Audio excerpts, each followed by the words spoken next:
Hello and welcome to Wise Women Speak, an audio series designed for women to find their own voices. My name's Liz Scott, and I'm an author and a well-being coach with a particular passion of well-being in community. And I'm Dorothy Kolomeisky, and I am also a coach, a writer, and an editor. And I'm passionate about helping people get their creative dreams out of their heads and into the world. Good to be And here with you, Liz. oh, isn't it just? And today we're going to be looking at who we are beyond our roles. And I think, Dorothy, for women in particular, goodness me, we have many, many roles, don't we, that we seem to be That playing in the is for world. sure. Yeah. Go on, tell me some of yours. So, just a question: who are you in and of yourself? Is a bit of a stopper for me. Makes me hit the pause button. And when I think about the roles, I've got 3 children that are um, 2 teens and a young adult, and I worked for somebody else for years, and I have all kinds of professional relationships. And yeah, I see a lot of women doing so much in their lives and for the people that they love, that I think after a while it can become very easy to forget who we really are and what's important to us, and who we are not defined by our relationships, Yeah, not defined by our titles. yeah, I really, really see that kind of, for me, I'm a sister, I'm an aunt, I'm a wife, I'm a coach, I'm a community well-being listener. Um, I'm look after somebody who's a refugee from Ukraine. I'm a daughter, to elderly parents, and it's almost like I just keep seeing a sort of an image of all these different hats I kind of wear and I put on, and I'm a different person in a different situation. At least that's how it can sometimes seem. I Mm. think what we're talking about here is like, well, if you take away all those hats and those roles, then what is like what is left? And I mean, I'm 54, so I've spent many, many decades of my life playing different roles, and I think sometimes it can feel quite hard to kind of get down to the essence of, well, who am I? Like, if I didn't have all these roles, who am I? What about you? Well, Liz, I love what you're saying, and I think that for a lot of women, when those roles go away, when the parents die, the elderly parents, that many women that are in their midlife take care of their elderly parents, or if their spouse or their partner uh, dies, or if their children move out of the house, going on to college, or going on to their lives, a lot of times women are struck with an identity crisis, Mm. because we define ourselves, or many of us define ourselves so much by our roles, and we've forgotten what it is to play in the sandbox of life, and to what music we love, and what we enjoy doing, and what we feel passionately about.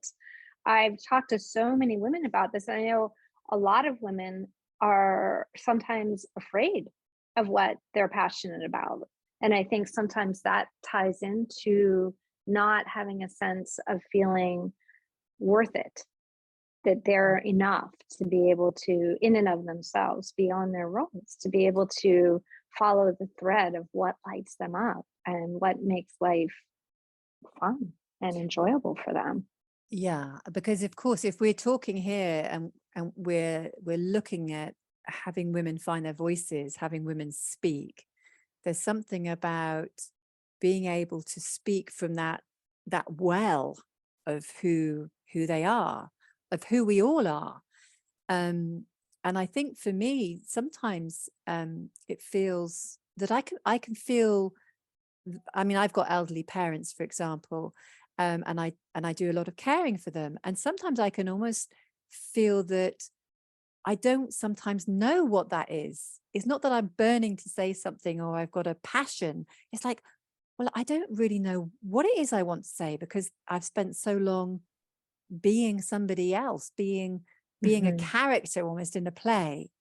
And this is what Mm-hmm. I think is so Mm-hmm. important, because for me, and certainly with the work that I did with you when you became my coach and really supported me in finding my voice and writing the book that I wrote, is that it felt really supportive to be able to express myself and find a way of expressing myself that kind of cut through all of the different identities that I'd Mm. been playing with. And suddenly I was able to explore and to express and to find expression. And that gave me incredible freedom. And I would imagine that you see that a lot in your work, Dorothy. Well, definitely. And one of the best parts is when someone comes forward and they're ready to play and they're ready to create, or maybe they have a book that they have been wanting to write for years. And often that's just the doorway. Like Mm, the thing that they come to get help with is often that's just like that's the price of entry into a whole nother world of endless exploration of creativity, because our lives are creative. So we get to decide and we get to choose how we want to create our lives. We can become very deliberate about it, or we can just kind of go along and react to whatever pops up. One thing, Liz, that I think is so important for us as women and coming into our empowerment and coming into our highest creativity is to know, to be able to say no. mhm, Because I think until we can say no, like really say no, on the other side of that, we can really say yes. mm, How many things do we say yes to that we don't really want to say yes to?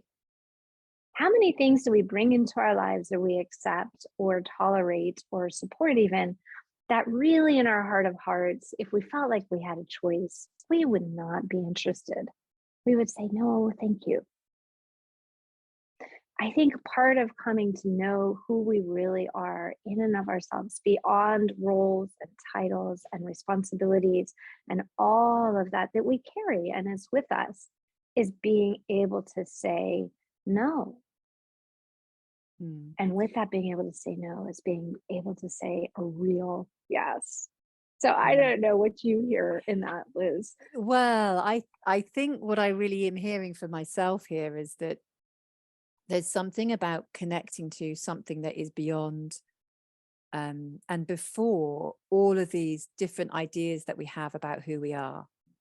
And in that Mm, connection to that, it's almost like finding a form of expression that matches that has it just be put out into the world. And sometimes I think that it can be so noisy, all these different roles that we're mm, playing, that we don't actually listen out to, or we don't, we're unable to hear beyond all this noise of I should be doing that and I should be doing that and what will people say, and we don't actually have the capacity, or we don't think we have the capacity to listen into what we might call our heart's calling. And that in essence is, as we start mm, to really attune our hearing, our inner ear to that, then that's where it's almost like a rich vein of expression and freedom becomes available to mm. us. I love that, Liz. That leads us right into our next audio. We're going to be talking about listening to your heart's calling. Awesome. I look forward to connecting with you again soon. Me too. Thank you for listening.